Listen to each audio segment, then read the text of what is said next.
Shalom, shalom, Israel, shalom. It's your brother Joshua back with another quick coffee break and a quick exhortation for the brothers and sisters in the truth. First and foremost, I want to give all honor and all glory to Yahweh, Ba'Shem HaMashiach Yahushua, right? And I want to come give a quick exhortation for those that deal with heavy depression or heavy anger issues or, any type of anxiety or whatever it is that you're dealing with, and you seem to want to try to cope with it with drinking. You want to mask the symptoms by drinking alcohol. Even for you that love to party and just have a good time or, have a drink.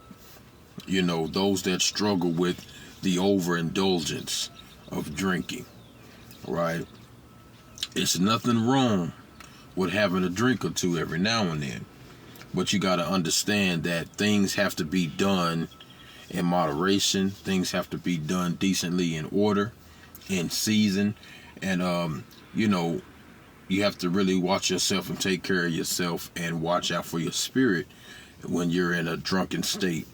And that's the reason why the Lord tells us not to be a drunkard in these last days. We always have to be sober and be vigilant, because you give the adversary a chance to,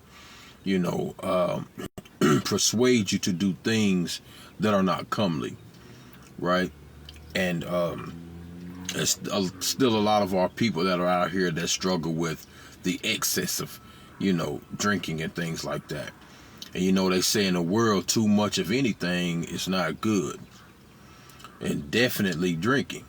Because soon as you take that one too many shots, or one too many beers, or whatever it is that you like to indulge in, then whatever sends you off the top, it's over with. Now you become a whole different other person in that aspect, right? So you definitely have to watch what you're doing when you're partaking in these things in drinking, right? So I want to get this precept real quick in Ephesians, right? Let's kick it off with Ephesians chapter 5 and verse 18.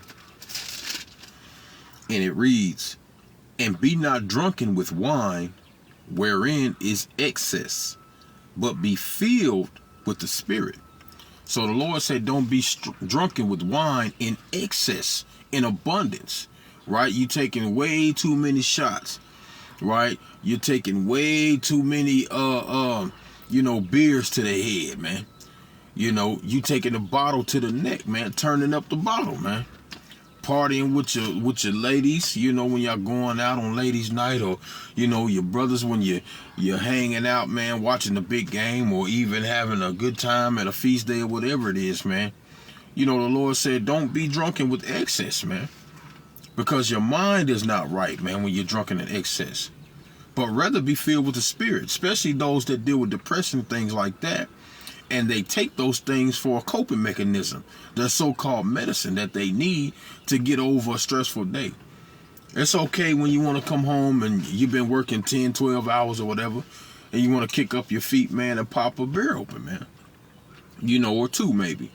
And enjoy yourself, man. Relax. Pour you up a little bit of wine, man. A little yum. And get your mind together. And just kind of relax a little bit. That's good. But that overindulgence, man. Now you all type of, wicked spirits out here, man, that jump on you, man. And got you out here just faded in the world. Then you wake up the next day, your head aching. Oh, man, what's going on, man? What the hell did I do? And that's what happens to a lot of our people. And, growing up in my day, I've seen a lot of drunks, man.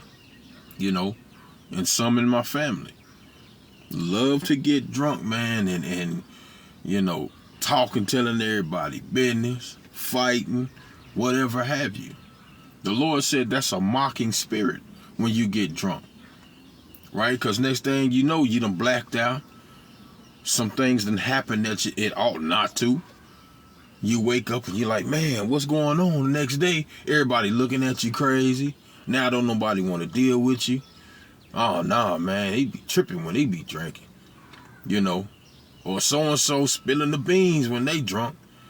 You know, you done gave away all your money. I used to know somebody, man, they get drunk and they get all touchy-feely and in their feelings, and next thing you know, they digging in their pockets and they throwing, you know, money to everybody and, you know, getting taken advantage of, man. And it's a sad situation, really, you know. And it's really it's a disease, man, that brothers and sisters fight with a lot of times. But the Lord said, be filled with the Spirit. You know, go to the Lord for your troubles, man. Call on the name of the Most High. Trust in the Lord, you know, to give you that ease, that succor, right? That rest in your spirit, right? When you're going through things, don't go to the earthly aspects, you know, especially drinking, right? Because, I mean, like I said, you wake up and now you don't know what you done did that day, right? And now you got an ill name about you. Right, let's get another precept real quick. It's the book of Proverbs real quick. It's the book of Proverbs, chapter 20 and verse 1. It says, wine is a mocker, strong drink is raging, and whoso is deceived thereby is not wise. So wine is a mocker, man. Like I said, you don't have one too many, man, and next thing you know, you want to fight everybody in the crowd, man. You know, and you've become from the nice guy that you were, and to a brawler everywhere, man. You want to slap up everybody. You looking at people, the feelings that you done had held inside for so long, you know. And then all of a sudden, you run into that person that you kind of had beef with. You thought you let go, but hey, it was still held deep down inside of you, man. And guess what? Now you on that carriage juice, man. And all those inner feelings that came out. Now that person know exactly how you feel about him. Now, hey, you done left those demons untapped. And now all of a sudden that drink, what they call in the world, that truth serum done came out, man. And now you done got mocked. And now you deceived. Now you out of here acting a fool, man. So the Lord said, hey, look, wine is a mocker, man. A strong drink is raging. And whosoever is deceived thereby is not wise. So it's not a wise thing to overindulge in, you know, these activities, man, of being and taking drink, man. And like I said, especially when you're in a state of sorrow, it's okay to, you know, drink a little bit, man, to, you know, mask those feelings, just to relax and kind of mellow out, man, and kind of just chill, you know, and kind of just, you know, just lay back and just deal. But when you in deep sorrows and things of that nature, you know, and you overindulge in that drinking, it can result into a catastrophic event. Some people get drunk and they go and take their lives, man. Some people get drunk and they go out and want to drive. Then they start getting that rage and spirits hop on them. They want to push the pedal to the metal, man, and go into traffic or dive off a bridge or maybe hit somebody else or put a shotgun to the temple. These things happen. All right, let's get a precept, man. Let's see. Right? Let's get Sirach. Chapter, let's see. Chapter 30, verse 21. It says, give not over thy mind to heaviness, and afflict not thine own self in thine own counsel. And that own counsel is indulging in, you know, boom, taking them shots, man. Trying to get your mind off of the worldly events by destroying yourself, your liver, your brain cells, all these things, man, in indulgence, man. You know, taking you off of your rightful thought process, your sanity at the moment, you know, and taking you and making you become a conduit, meaning putting spirits on you. That's why they call them wine and spirits, because it comes with spirits. Because you see people when they drink, their countenance changes. You got those happy drunks, you know, they blissful and they run around dancing and, you know, twirling around and doing whatever they want to do and smiling at everybody and touchy-feely. Then you got them sad drunks, man. Every time they drink, they crying and, you know what I'm saying, spilling, all the things that are going on in their life, and, complain and this and that, and they stoop, and they, and then you got them angry drunks, man. They ready to fight everybody. They talking crazy everybody. They hate the world. It's spirits that come with that, man. So the Lord said, give not thy mind over to heaviness, and afflict not thyself in thine own counsels. Right? Don't take in your own hands what you should do, especially drinking. Always take it to the Lord, man. Right? And it says, the gladness of the heart is the life of the man, and the joyfulness of a man prolongeth his days. So when you drinking in moderation, man, you can become you can put a spirit of mirth on you, man, and happiness and joyfulness, and forget your sorrows for a moment. The Lord said, love thine own soul and comfort thine heart. And when he's speaking about your heart, he's speaking about your mind, because the issues of your heart is life. What comes out of your heart is life. You know what I'm saying? Where you were supposed to, store up the wisdom, knowledge, and understanding of the Most High. Right? Always have your mind on the Most High. When you're drunk and you're blacked out, then your mind is barred away from the Lord, man. You're cut off from your power source. Now you're in darkness and you're in the world. You're just out here, running aimlessly, man. You turn into a so-called zombie out here, man. You don't have control over yourself. And the thoughts of the Most High are not with you at that moment. So it says, love thine own soul and comfort thine heart. Remove sorrow far from thee, for sorrow hath killed many, and there is no profit therein. So when you become drunken in a sorrowful state, man, hey, sometime, man, death can soon follow. Because the way you're moving, man, how much you access more and more of that liquor into you, man. And cause yourself to, go into a state of, zombification, if that's a thing, right? And basically, it's not you taking the wheel. It's not the Lord taking the wheel. Satan taking the wheel. And now you're doing things you ought not to be doing. Yahushua was a man of sorrows, man.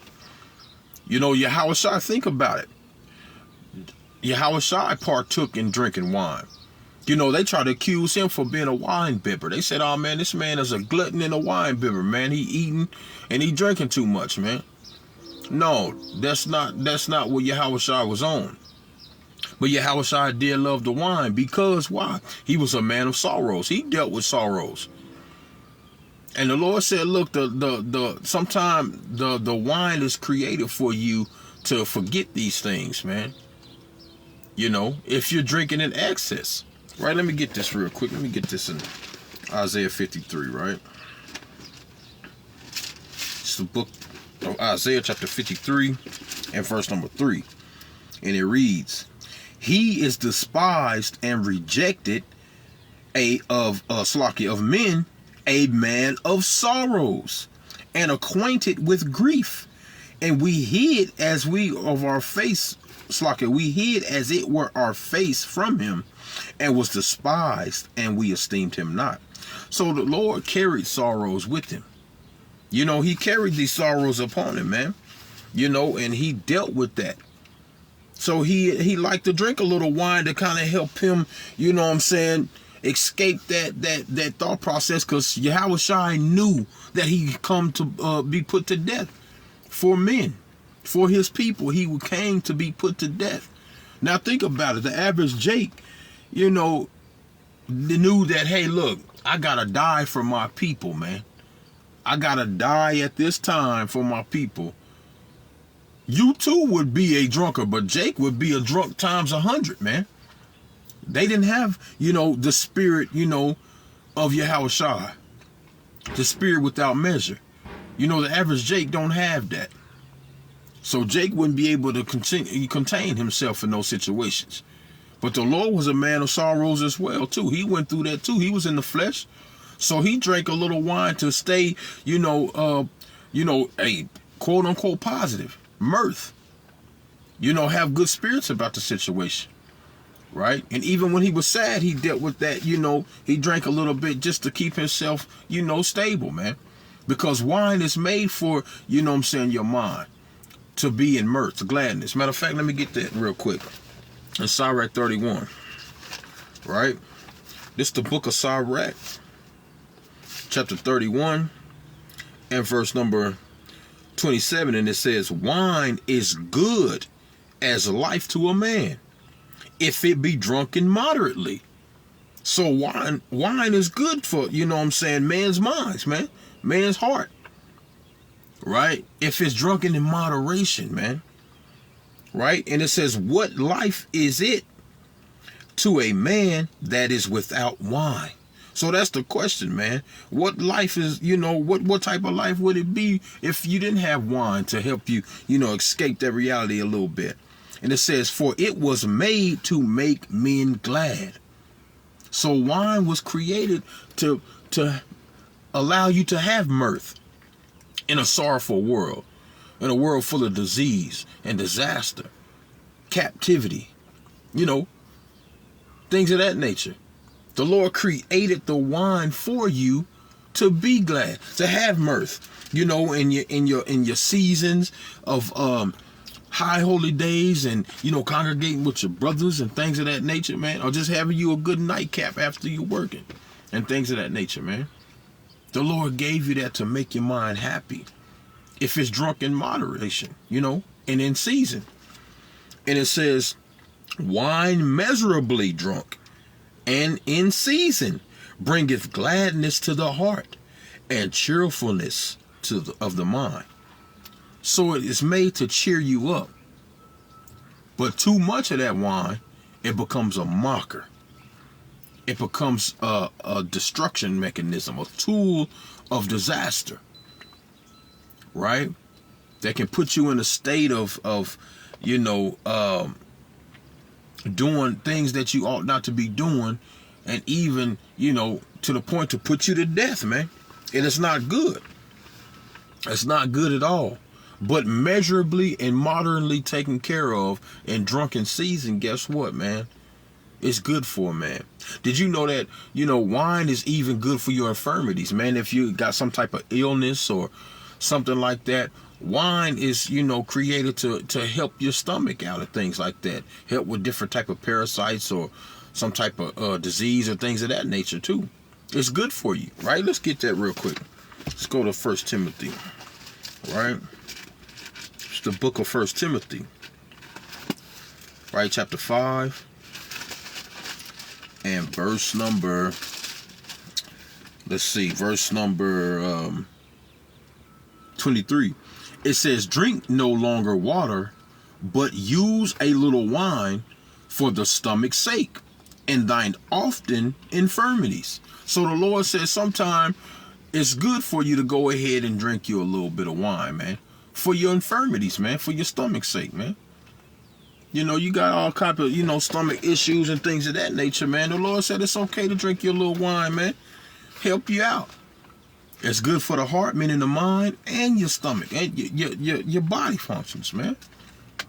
They even say in the world, man, you know, a pregnant woman, she can drink a glass of wine every now and then. That it won't hurt the baby. That is good for. It's cool. You can do that. But it's moderately taken care of. Measurably drunk, not in excess, you know. And that's what a lot of people, you know, they're in danger of, is their drunken spirit, man. Especially, you know, Israel dealing with it, you know, as far as, you know, being in this captivity and dealing with Esau and these other nations and things like that. You know, instead of taking your sorrows to the Most High, praying about your situations, man, fasting, you know, getting with your brothers and things of that nature, man, and drinking in moderation, they take on those devices as drinking as a coping mechanism, and then they become drunkards, man, and they destroy themselves. And that's not a good thing at all, you know, because that increases, like I said before, it increases your chances to become a monster, a fool, you know, in these last days, and you don't want to be like that. Right, let's go back to Sirach 31 real quick. Right, Sirach chapter 31, right? Right, check this out. Sirach 31, and I'm going to start at verse 29. It says, but wine drunken in excess maketh bitterness of the mind, with brawling and quarreling. And that's what, hey man, I know a lot of y'all have seen those that drink one too many, and then next thing you know, it's hard to calm them down. They ready to fight everybody at the party, or everybody that's in the house, whatever function it is that you're at. They get drunk, they throwing stuff through the house, they breaking stuff. They you know, they mouth turns into a motor. They spitting out all type of obscene words, profanity, wickedness, you know, and they just going buck wild. They become an absolute fool, man. Right? It says, but wine drinking with excess maketh bitterness of the mind, and brawling and quarreling. It says, drunkenness increases the rage of a fool, till he offend. It diminisheth strength and maketh wounds. And I know you see that, man. Cats be trying to swing and they off they balances, and then next thing you know, they going off and falling over and boom, busting their head on something, or falling down the steps, or even fighting with somebody, man, and hurting somebody else, man, causing wounds, man. It says it increases the rage of a fool. That's why the Lord said there's spirits on these things, and if you do anything in excess, then you can throw yourself off. That's why everything has to be done in measurements, decently in order, because you increase the spirit that you already have on you, right? You increase that. And a lot of our brothers, they love to be fighters, brawlers. You know, they love to always be in it, you know what I'm saying? And fighting and arguing amongst people. You know, especially, you know how you go to these clubs, you know, and you with a cat that you hung out with, you grew up with, and you know this dude always, he always into something. He always fighting. If somebody say something to the crew, he the first one to jump up. You know what I'm saying? Or, you know, he always into it with somebody. But when he starts drinking, that spirit, that rage spirit grows to 10 times more. You know what I'm saying? Now that demon is even stronger. Now he always fighting, man. Now he always into it. And you like, damn, here he go again, man. We know those type. The Lord said, beware of that spirit, man. All that excess of drinking, you got to beware. Right? Let's get this real quick in Sirach 8 and verse number, let's see, 15. It says, travel not by the way with a bold fellow, lest he become grievous unto thee, for he will do according to his own will, and thou shalt perish with him through his folly. So, you know, when he started drinking that excess, man, he started to get drunk, and he out there fighting and crawling and balling, man. Hey, and then now you got to go out here and save this man. Now, guess what? You fighting and going on, man. And now somebody done pulled the pistols out now, and they done shot up the whole party, man. Now he dead, you dead, everybody else dead around here. Because he couldn't put that bottle down, man. Because it threw you off. It threw him off. Because y'all drank too much, man. And y'all were in a position that you couldn't get out of. That's why the Lord said you have to measurably do these things, man. You got to know when to put that drink down. You got to know when to say, hey, man, enough is enough. I'm through. I don't want to do this no more, man. I feel good. I'm decent enough. You know what I'm saying? If I partake in one more, now I know I'm going to be in trouble. You might turn ill, sick, you're throwing up crazy, whatever. Somebody got to take care of you, you know. Or you mess around and you black out, man. You know, it causes you to err in every way, right? Let's get this account in 2nd Ezra real quick, right? Let's see. 2nd Ezra chapter.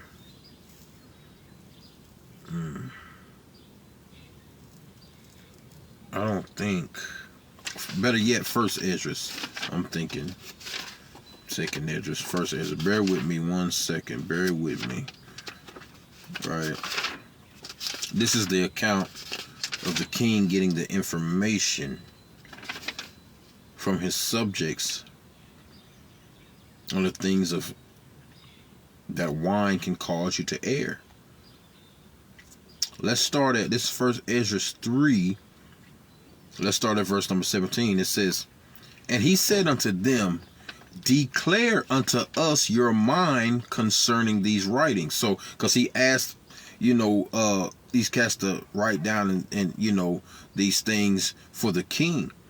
What things are strong or stronger, right? Is it women, wine, or the king? Things of that nature, right?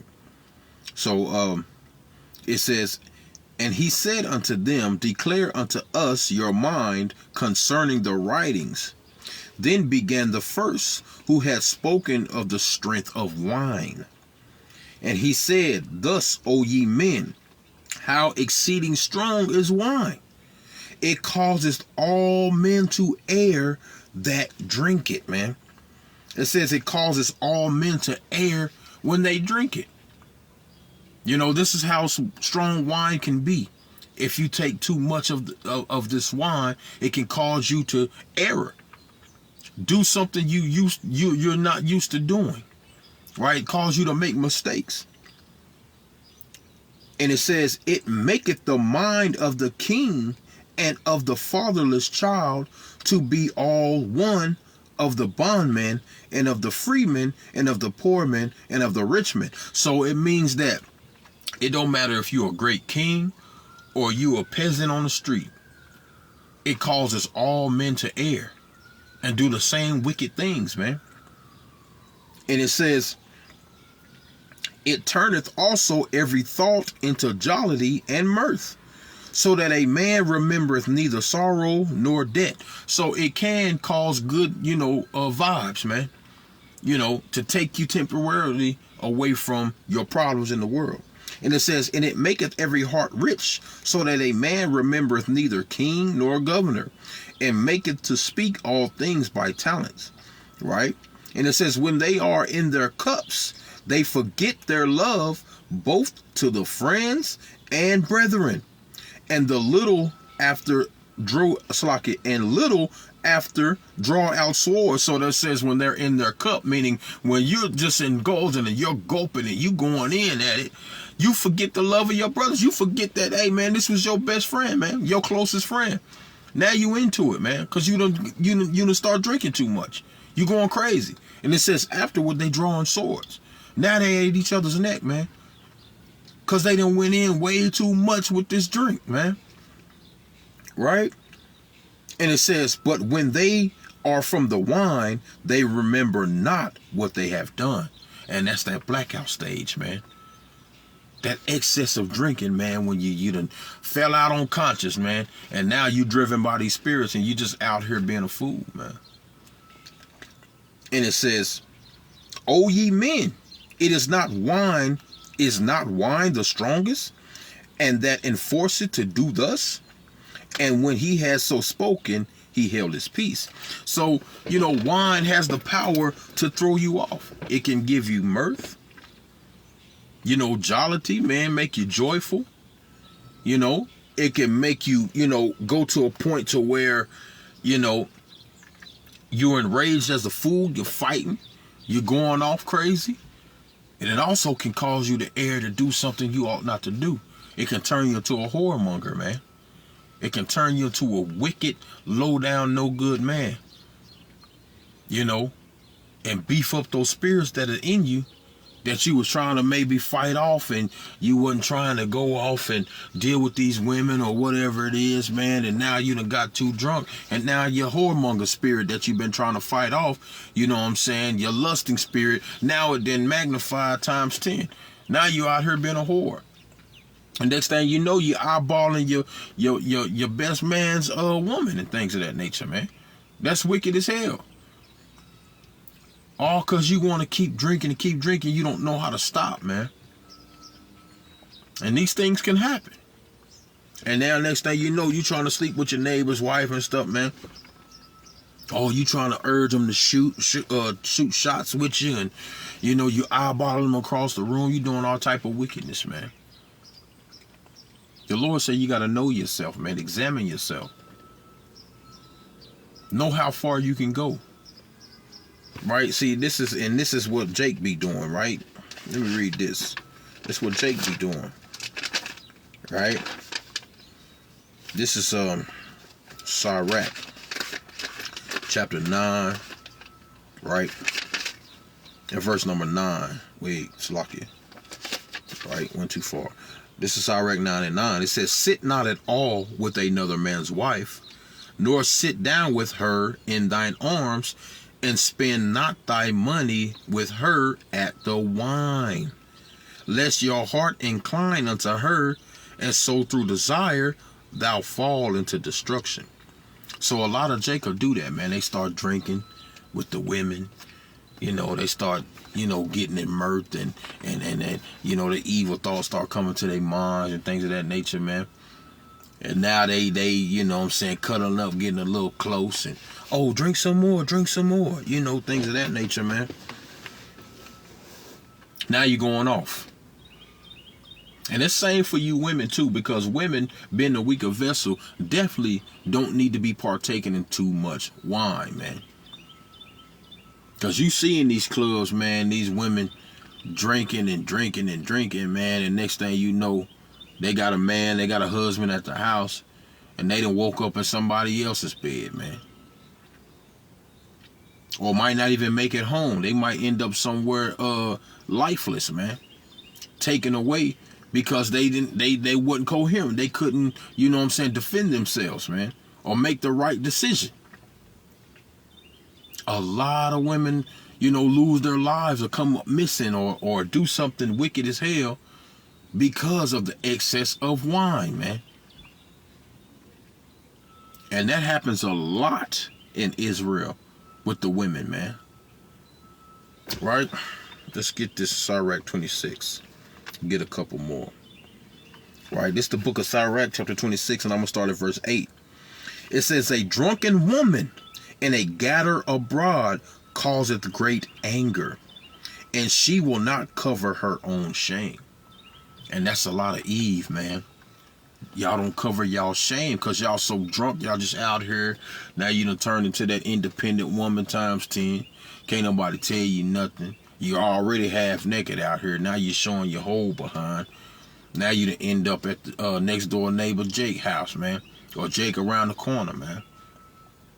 You know, you gadding abroad and you just being wicked as hell. Right? And it says, the whoredom of a woman may be known in her haughty looks and eyelids. Right? If thy daughter be shameless, keep her in straitly, lest she abuse herself through overmuch liberty. So you got to watch out for the sisters that be drinking so much, man.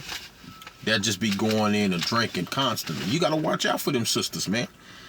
Because it says, thy daughter be shameless, keep her in straitly, man. That she abuse herself over much liberty, man. And you just letting her go out and drink and have women's night all the time and just doing whatever she want to do, then, hey, man, what you think is going to happen?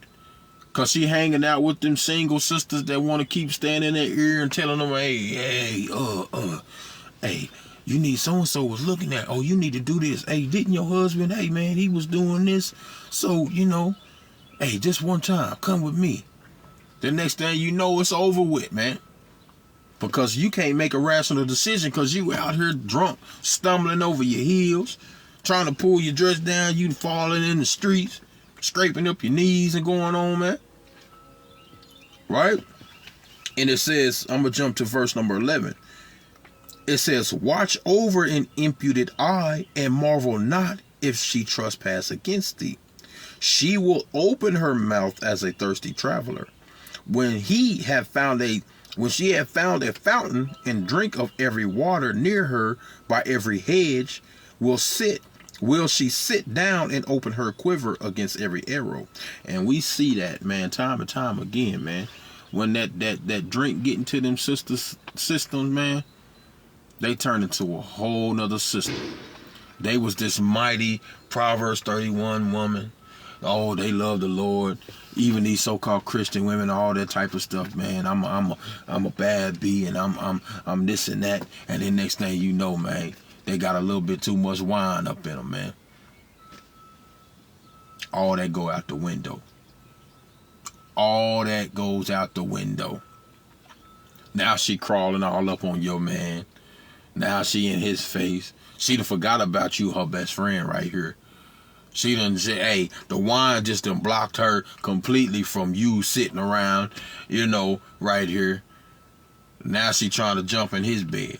Now, you know, she making plans, you know, over here to do something wicked. Now she's stepping out on her husband. All these things because you drank too much drink, man. That's why the Lord said you have to do these things in moderation. You have to be focused, hey, and always be aware. When you're drinking and things of that nature, it's okay to have a few drinks, man. But that overindulgence, that excess is just going to throw you off, man. You know, the Lord said this about the women, man. That, you know, things of that nature, man, that drinking and things of that nature. The Lord said this, right? Check this out. This is Titus 2:3. It says, the aged women likewise, that they be in behavior, becoming holiness, not false accusers, not given too much wine, teachers of good things, that they may teach the young women to be sober, to love their husbands, and to love their children. So we have to be sober in these last days and always be vigilant of what we got going on. Especially if you're going to partake in these drinkings, man. You got to, man. You got to take care of yourself. Right? If you're dealing with sorrows and things of that nature, you have to call upon the Most High. You have to trust in the Lord. Right?